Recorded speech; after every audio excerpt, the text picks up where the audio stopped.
It's Friday, the 4th of November, and this is your weekly briefing. I'm David Wilder, and I'm joined once again by Neil Shearing, our Group Chief Economist. Hi, Neil. Hi, David. So another week, another load of central bank actions to wade through. The Fed's obviously the big one. We'll get to that in a sec. But first, I wanted to ask you about other decisions we've had and what they might point to. There's been a growing number of DM central banks in recent weeks that have been voting to slow the pace of rate hikes, starting with the Reserve Bank of Australia. Then last week we had the Bank of Canada downshifting to a 50 basis point move. And this week the Norges Bank did 25 basis points instead of the 50 that most expected. Other banks have been signaling that they're preparing to go slower on rate hikes, but these banks have actually done it. So why them and why now? I think a lot of it comes down to what's happening in domestic economies and in particular in housing markets and the vulnerabilities there. The story of this tightening cycle so far has been that central banks pretty much everywhere in the world have been caught behind the curve and have been desperately scrabbling to catch up. And that has meant the most coordinated and aggressive tightening cycle for the last 30 or 40 years. They've had common inflation shocks and they've responded in a common way. But a number of countries have heightened housing vulnerabilities. We've written a lot about this on our Global Economic Service over the past 6 months or so. And it just so happens that three of those economies are Norway, Canada, and Australia, some of the most overvalued housing markets in the world. So I think we're starting to get to the phase of the tightening cycle where central banks are still concerned about inflation, certainly, but they're also becoming increasingly cognizant of the risks around very aggressive and rapid tightening. And that's what starts to play itself out in Australia, Canada, Norway, and the moves we've seen over the past week or so. So these banks have also fueled this idea in markets about pivoting you just alluded to. I spoke with Jenny McKeown from our Global Economic Service about all of this last week. We were asking if markets are getting ahead of themselves in the idea that central banks are ready to ease off the brakes. And Jerome Powell's appearance on Wednesday, it's his press conference after the FOMC meeting, it suggested that in the US case, at least, that they had got ahead of themselves. Talking about Powell, why do you think he gave such a hawkish message when he stood before the media, where other banks have been at least hinting that they're preparing to shift to a slower pace? I think it was a really interesting response because the immediate response in the markets to the Fed's statement was by and large positive. The equity market rallied, the bond market rallied, yields came down. It was perceived to be dovish. Then Powell was asked a question in the press conference about how he viewed this kind of positive reaction in markets.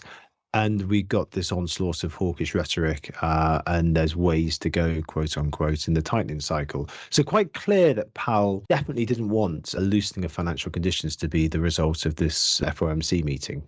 So definitely pushing back against this idea that, or the risk or possibility of a tightening of financial conditions. Now, why is that the case? I think genuinely, the Fed thinks it still has more work to do. It's interesting the statement talked about the impact of the cumulative impact of tightening so far. So there's an acknowledgement that we've yet to see the full effect of the monetary tightening that the Fed has put in place, the full effect of that. But I think it believes it still has more work to do. We've obviously had a slew of labour market data. There's some signs of a bit of cooling at the edges, but by and large, the US labour market's still extremely tight and inflation is elevated.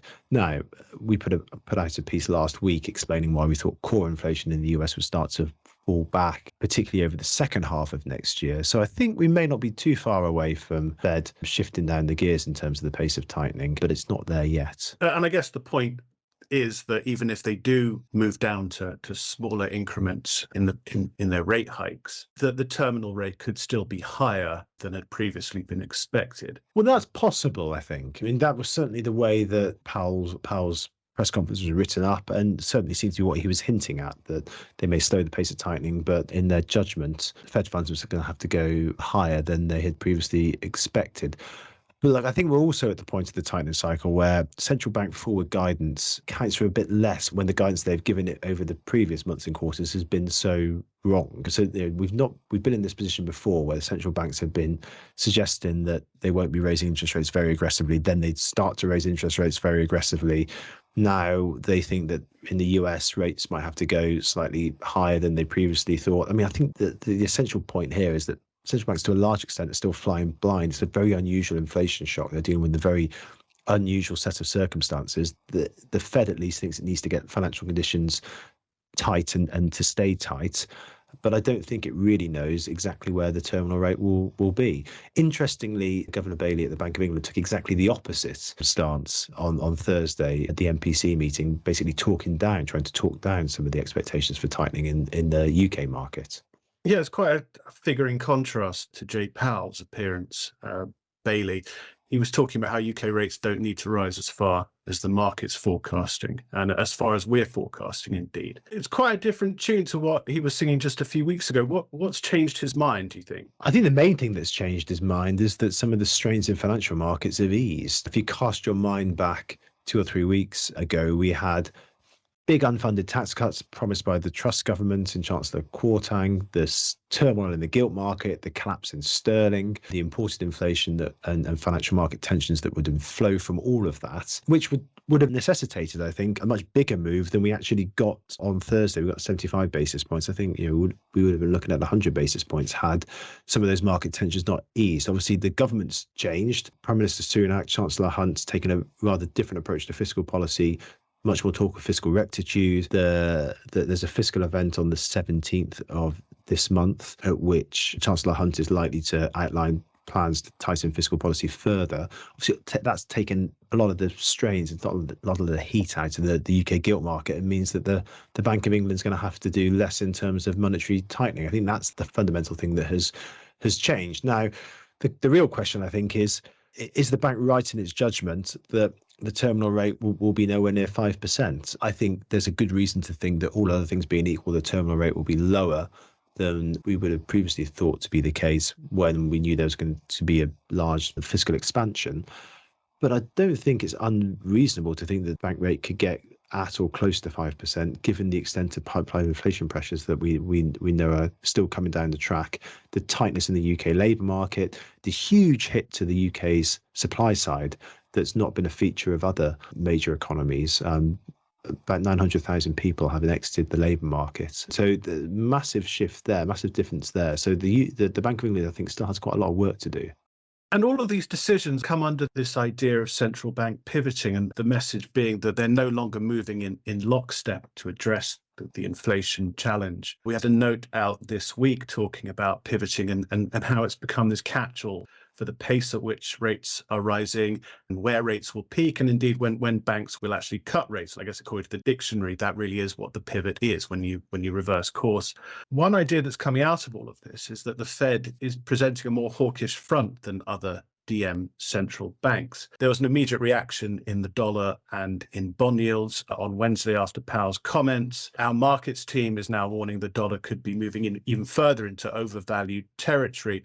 What risks does that present to other economies whose central banks may be considering or indeed are now downshifting? Well, there's been this challenge for central banks over the past 12 months caused by the strength of the dollar. For the US, of course, and the Fed, it helps in their inflation fight. Stronger dollar means bears down on imported price pressures.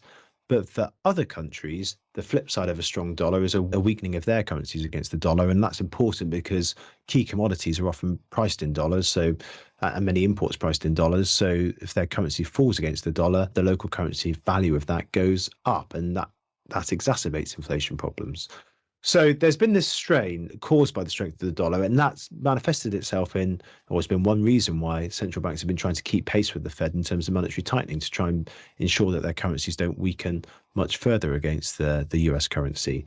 The problem is that at some point that starts to run into domestic vulnerabilities. We spoke earlier about housing market issues and risks in Australia, Canada, and some of the Scandinavian countries. Those start to come into sharper focus if you keep trying to run to keep up with the Fed, who are tightening aggressively for domestic reasons because you're concerned about your currencies. At some point, you're going to expose those domestic vulnerabilities. And I think that's the point of the tightening cycle that we've got to. So it's their dollar and our problem. Exactly. That was Neil Shearing talking central banks and inflation. You can find all the analysis we talked about on the week's decisions and what we think is coming on our website. Now, COP27 starts in the Egyptian resort town of Sharm el-Sheikh this weekend. Joe Biden, Emmanuel Macron, and Rishi Sunak are just some of the leaders expected to take part in these high-level discussions about global climate change. I spoke to David Oxley, the head of our new Climate Economic Service, about what to expect. I started by asking him to explain what COP actually is and how much it matters in terms of the challenge of limiting the rise in temperatures. So COP actually stands for Conference of the Parties. And without getting too technical, it actually relates to the governing body of any international treaty.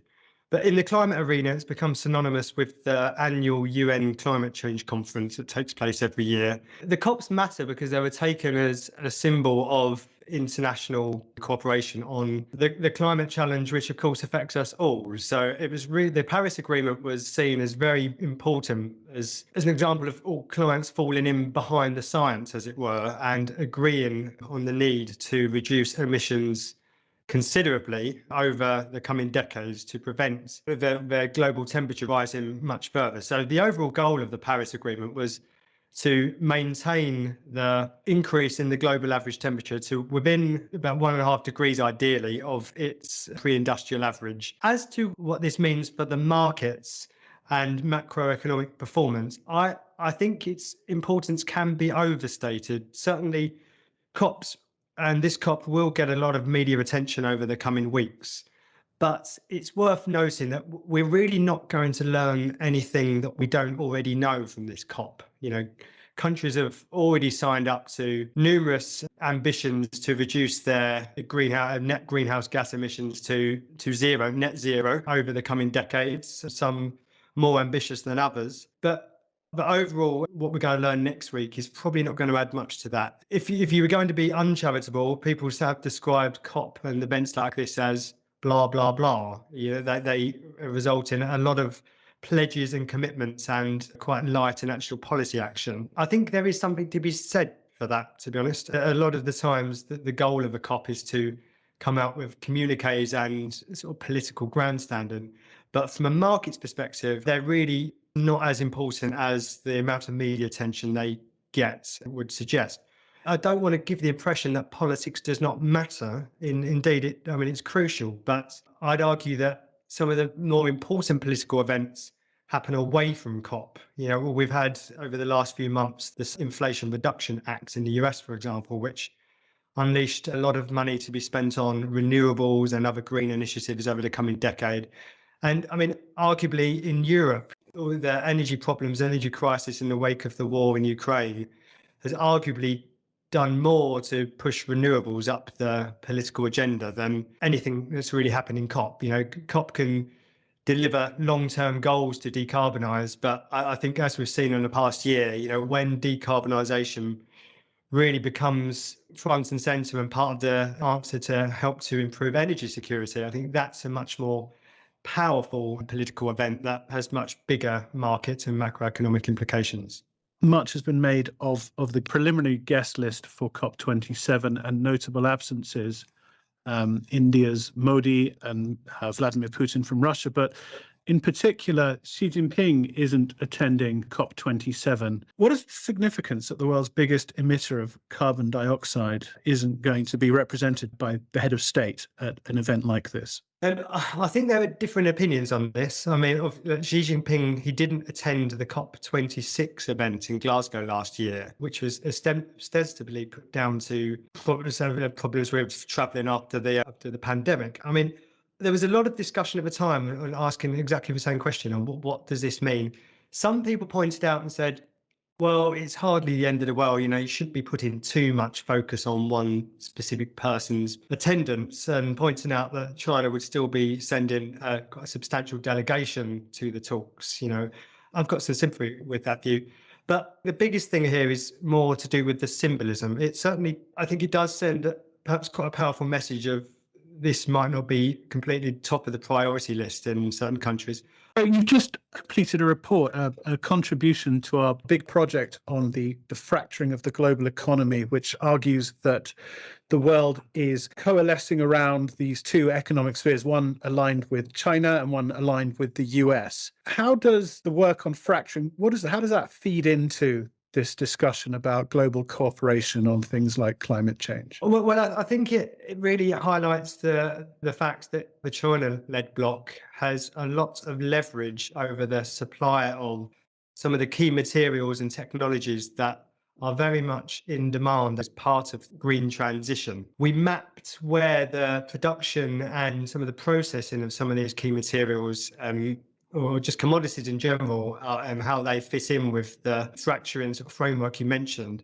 And the key fault lines that emerged there were on some of the materials needed for the green transition. So we're talking about things like cobalt, where 70% of the world's cobalt is produced in the Democratic Republic of Congo, but at least that share, I think even more, is actually refined in China, and China controls a lot of that production in the DRC. And that's a problem because cobalt is one of the key elements that we need for solar panels.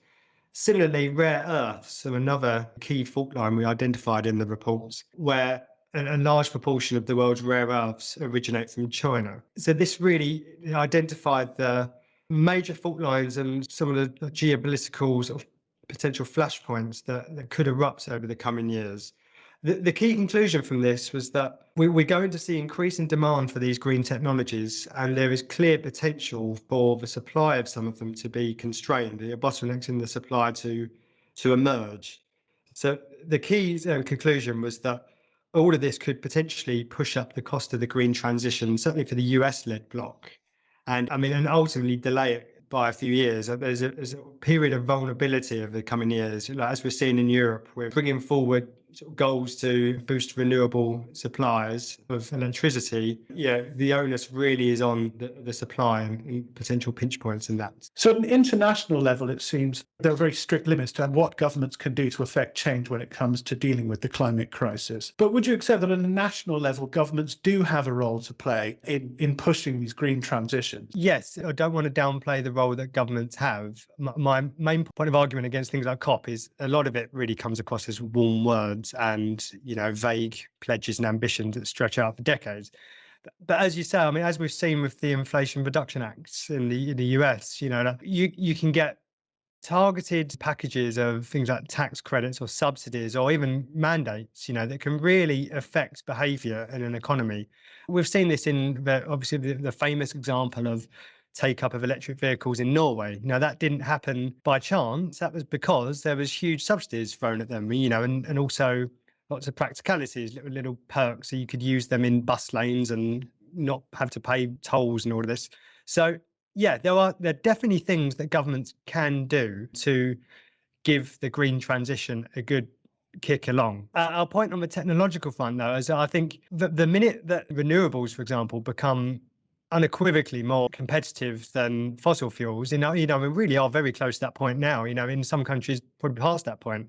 This is where, even if governments didn't do anything, you kind of reach a tipping point where the economic incentives are aligned, you will get change of behaviour. So, although we'd be a little bit sceptical on some of these warm words, we do consider ourselves quite techno-optimist in the sense that technology can change very, very quickly. I like the old adage that people tend to overestimate how much can change in 2 years, but underestimate what can happen in a decade. I think that certainly, if you look at any charts in terms of renewables or efficiency of LEDs, wholesale change happens over a decade. A decade is a long time. So we're pretty optimistic in what can happen over time. And as I say, but if governments start to pull in the same direction, and maybe not multilateralism, but sort of unilateral policies, they might not be optimal from a sort of global point of view. But I think this could really kick us down the road to transition into a greener economy relatively quickly. And that's it for this episode. You can find all the research that we discussed on our website, capitaleconomics.com. Until next time, have a great week.